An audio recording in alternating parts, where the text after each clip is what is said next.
Bonjour à tous et bienvenue dans cette nouvelle vidéo dédiée à la formation logicielle Proteus. Aujourd'hui, nous allons voir les différents types d'oscillateurs que Proteus nous propose et à quoi est-ce qu'ils peuvent nous servir concrètement pour nos applications pratiques. Donc déjà, sans plus tarder, nous allons donc aller Nous allons ouvrir déjà le logiciel Proteus. Pour ceux qui ont le logiciel Proteus, ouvrez-le. Vous allez dans l'onglet File, vous ouvrez les exemples de projet. Et dans les exemples de projet, dès que ça initialise, oui, dans les exemples de projet, vous allez taper les oscillateurs. Donc là, il y a plusieurs oscillateurs. Si on prend par exemple le premier oscillateur, il me dit la librairie Proteus n'est pas fournie. Ah non, ça va. Donc, si on prend le premier exemple d'oscillateur, ça c'est un oscillateur REC.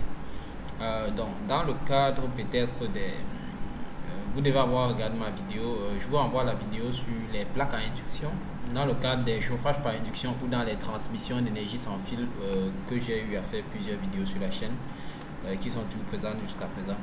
Donc vous pouvez avoir besoin d'un oscillateur RLC. Donc RLC c'est un oscillateur comment est-ce qu'il fonctionne déjà? L'énergie, quand on ferme l'interrupteur ici, la capacité ici se charge, elle se charge jusqu'à atteindre un certain point de saturation. Après, dès qu'on ouvre l'interrupteur, la capacité maintenant se décharge dans la bobine qui elle aussi se charge. Après, cette même énergie se redécharge dans le condensateur qui charge le condensateur, ainsi de suite. C'est ça qui crée un oscillateur. C'est ça qui crée un oscillateur. Donc maintenant, comment est-ce que vous pouvez exploiter par exemple ce schéma basique pour faire quelque chose de vraiment pour avoir une application vraiment très grande. Vous pouvez donc utiliser ce schéma juste pour faire une transmission d'énergie sans fil. Ça marchera très bien parce qu'on sait que lorsque l'inductance est parcourue par un courant, donc une inductance avec plusieurs bobines est parcourue par un courant sinusoïdal, il se crée donc à ces bornes un champ magnétique qui peut être capté par une autre inductance. Donc ceci étant donc dit, donc vous voyez que en toute logique, donc si cette capacité se charge, par exemple la capacité se charge selon l'exponentielle et se décharge selon une forme, je dirais Ln. Donc vous voyez que ces charges et décharges, ça crée bien un courant qui est alternatif, parce que quand on parle d'alternance, il faut bien que ce soit à un niveau haut et un niveau bas à un certain moment. Donc c'est ce phénomène là qui se produit ici. Et par exemple là, si on ferme l'interrupteur, donc attendez, je vais lancer d'abord la simulation. Vous voyez que là, si je ferme l'interrupteur, je maintiens, vous voyez. Donc là, la bobine s'est chargée, elle va se décharger dans la capacité qui va se redécharger dans la bobine, ainsi de suite. Maintenant, vous allez voir le nombre de tours d'oscillation que ça va faire. Vous allez voir que au fur et à mesure ici la capacité va se décharger. Bon, la résistance ici produisant quelques pertes, même si elles sont minimes. Vous pouvez très bien utiliser cette application-ci pour des phénomènes de transmission d'énergie sans fil ou même de transmission radio, même si je n'ai pas encore abordé le thème de la transmission radio sur la chaîne. Vous pouvez très bien utiliser ce phénomène-ci. Et vous voyez que là, il m'a fallu une seule impulsion pour avoir ici plusieurs oscillations, parce que depuis ça charge, ça décharge, ça charge, ça décharge, ça charge, ça décharge. Là, je peux compter, je sais pas, peut-être on est déjà à 10, peut-être 11 oscillations comme ça. Donc vous voyez qu'il m'a fallu une impulsion pour avoir 10 ou 11 oscillations de fréquence plus grande. Donc ceci peut vous permettre de faire donc un système de transmission d'énergie ou peut-être de chauffage par induction et de consommer moins d'énergie, de transmission sans fil. Par exemple là, il m'a fallu une seule impulsion ici, d'un temps déterminé bien sûr, pour avoir plusieurs oscillations de l'autre côté. Maintenant, si vous voulez, par exemple, dans un système, par exemple, peut-être de chauffage inductif, comme on a abordé le thème sur la chaîne, vous voyez qu'on voudra maintenir à tout prix ces oscillations-ci en tout moment. Donc, il faudra à chaque fois rajouter, vous voyez, donner un petit coup de pouce. Vous voyez, à chaque fois, il faudra donner un petit coup de pouce. Et maintenant, pour des phénomènes très rapides, le petit coup de pouce, ça peut être un microcontrôleur. Donc, son travail, c'est de faire ça. Après, il y a quelques 2-3 oscillations qui se passent, et ainsi de suite. Et avec une bobine couplée à la bobine L1 par exemple, on pourra effectuer donc une transmission d'énergie sans fil. Donc ça c'est l'application que vous pouvez avoir avec ce schéma très basique.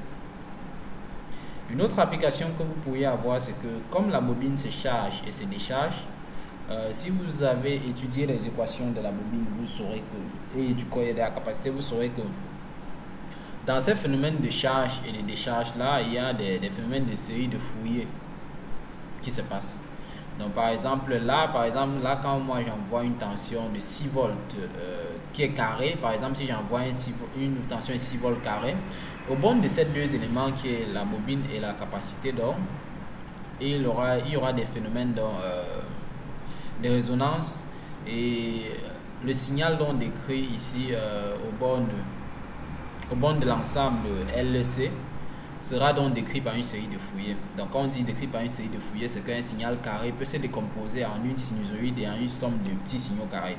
Donc en plaçant un filtre adéquat après le pont LC, donc en plaçant un filtre adéquat peut-être en parallèle de cette branche-ci, on peut éliminer donc les composantes carrées et ne garder que la composante sinusoïdale.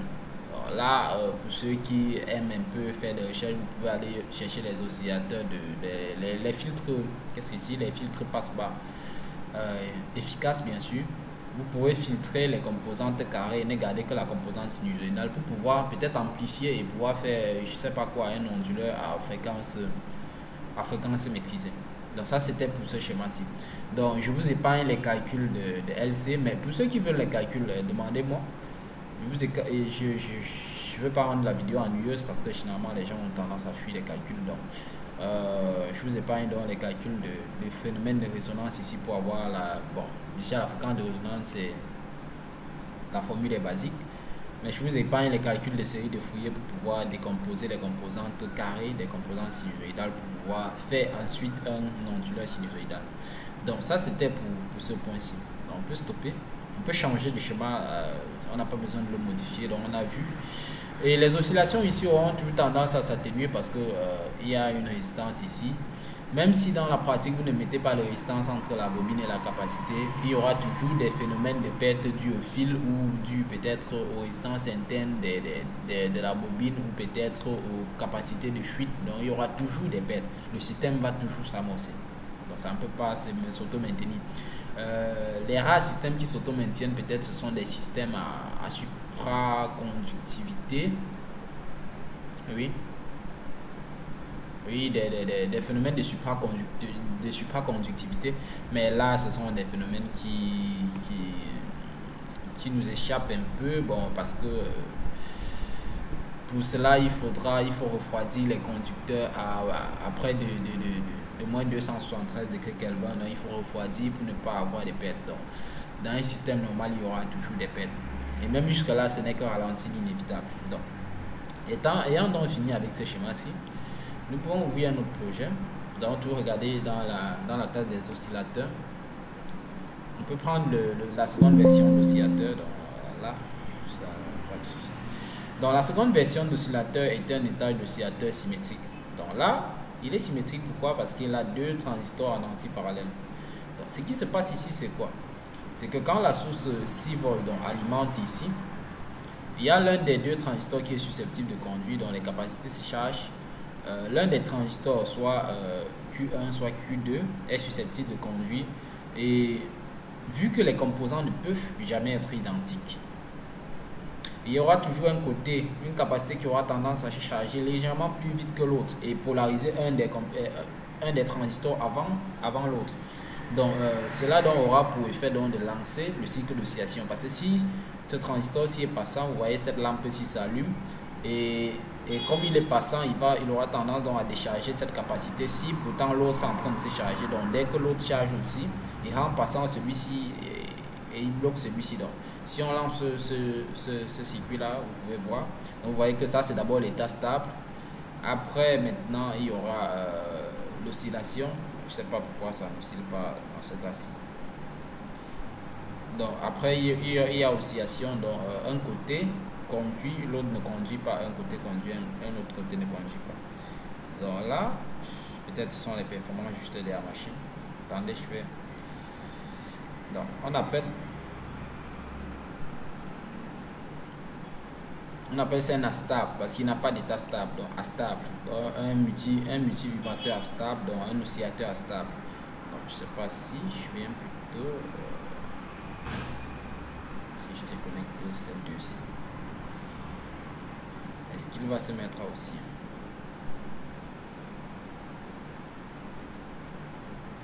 Ah oui, j'ai déconnecté. Bon.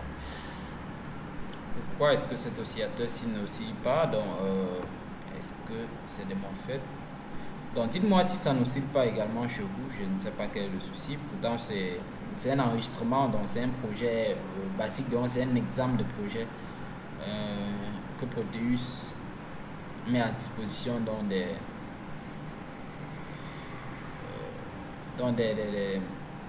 débutants sur le logiciel, ou du moins de ceux qui veulent en apprendre un peu plus.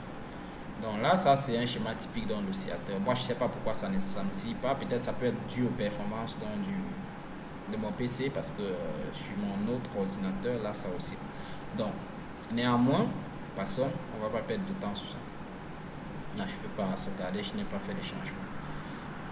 On peut taper ensuite un autre style d'oscillateur. Donc, on peut prendre d'abord la troisième version d'oscillateur. Donc, ici, c'est un oscillateur. Ah, là, il demande les librairies.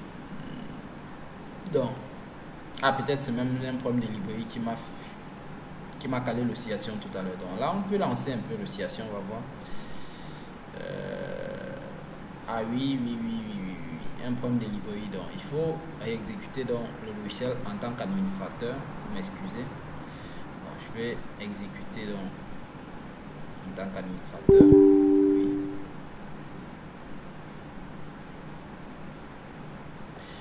Donc là, je reviens, j'ouvre un exemple de projet donc, et je regarde les oscillateurs, le troisième.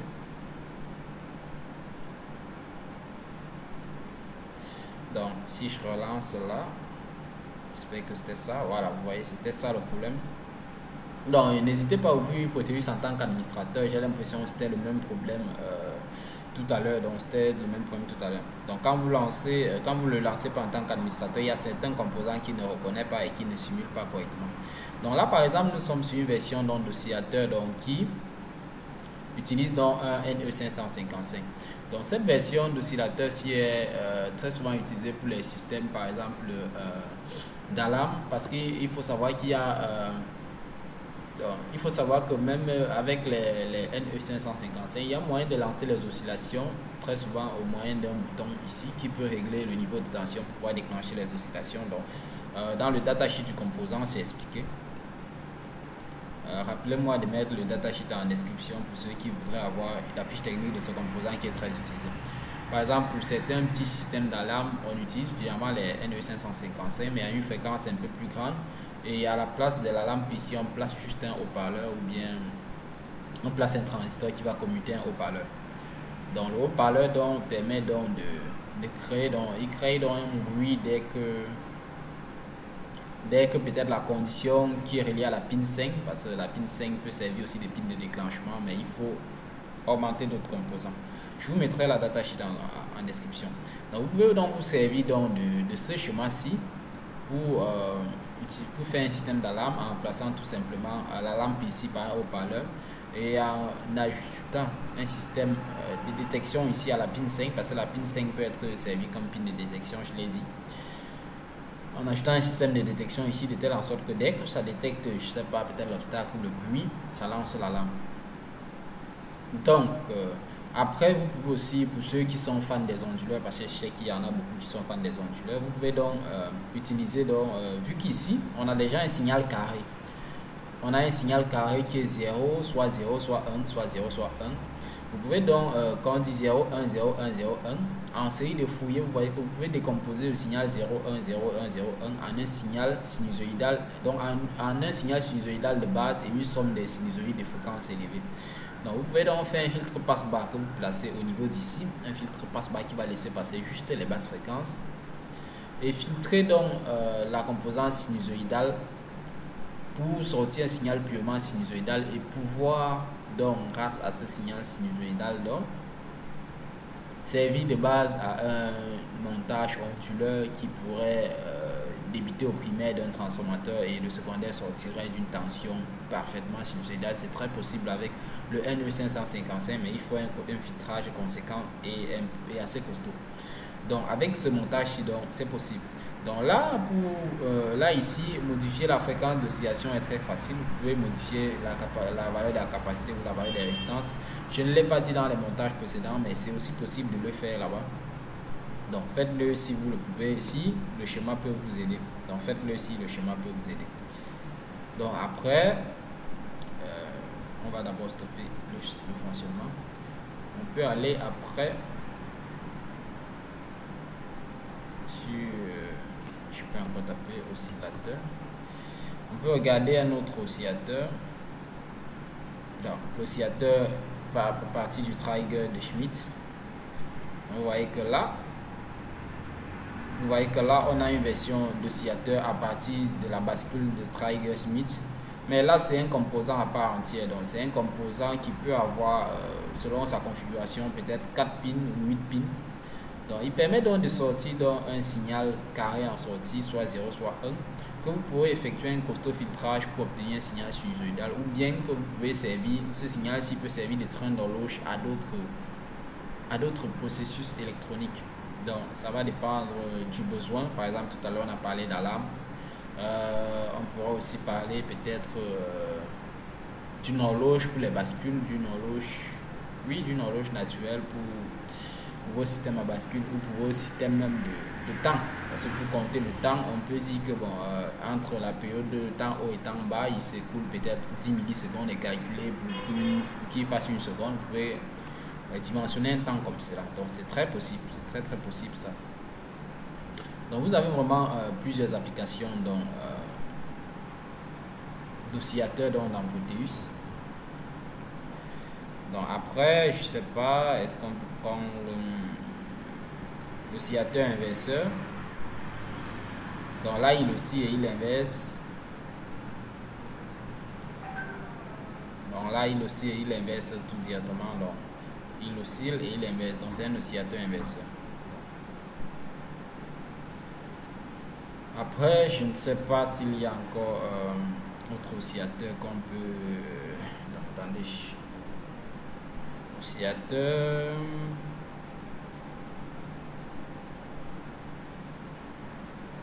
Donc, oscillateur à relaxation, voyons un peu ça. Donc, regardons un peu celui-ci. Vous voyez là, c'est un profil typique d'oscillateur. Donc, il a relaxation et voilà.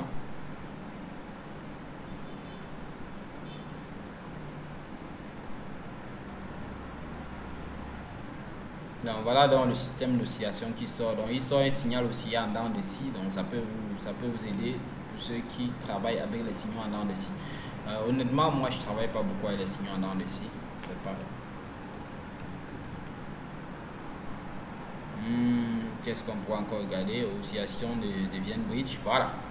Celui-ci, j'espérais bien le trouver. Donc, vous voyez que là, c'est un exemple typique d'oscillateur purement sinusoïdal. Celui-ci, il est purement sinusoïdal. Donc, si on veut agrandir Maximize Show Window, donc là, l'oscillateur, il est purement sinusoïdal. Donc, si on regarde, je ne sais pas si on peut zoomer.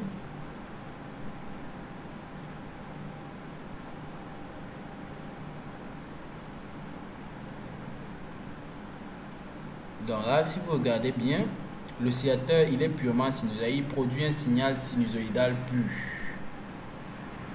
Je me demande si on peut zoomer. Bon, là.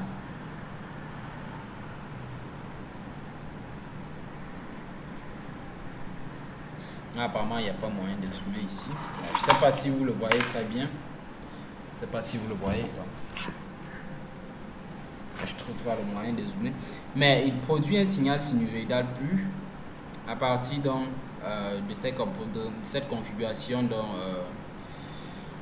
composants. Donc c'est l'oscillateur de Wien Bridge. Il se sert des cellules C dans des capacités et des points de basculement ici, donc de la charge, de la décharge des capacités, donc pour produire un signal sinusoïdal pur. Donc à partir donc, de ce signal sinusoïdal pur qu'il produit, vous pouvez c'est ce qu'on appelle ici les oscillateurs haute fréquence, parce qu'ici il aussi à très haute fréquence. Je ne sais pas s'ils ont précisé ici la fréquence d'oscillation. Donc il y a moyen de calculer la fréquence d'oscillation. Bon, là j'ai oublié la formule. Donc, je vous mettrai la formule dans la vidéo si je parviens à la trouver. Si je la cherche sur le net, je la trouve. Je vous mettrai la formule donc, sur la vidéo. Donc c'est un oscillateur qui sort un signal d'oscillation pur. Celui-ci est très souvent utilisé dans les systèmes de transmission radio parce qu'il produit une très haute fréquence, très haute fréquence. Quand on dit très haute fréquence, c'est aux alentours au moins des 500 kg. 500 kHz. Bon, je vais trouver la fréquence d'oscillation, je vous la mettrai sur la vidéo. Donc celui-ci, il est aussi à utiliser si vous voulez aussi faire des montages inverseurs, un montage onduleur, vous pouvez le faire. Pour les transmissions radio, vous pouvez l'adapter maintenant à votre signal radio. Vous pouvez effectuer une modulation d'amplitude ou une modulation de fréquence avec ce signal-ci comme porteuse et faire une transmission radio. C'est totalement possible. Donc, sur ce, j'espère vraiment avoir un peu débunké le côté oscillateur de la chose.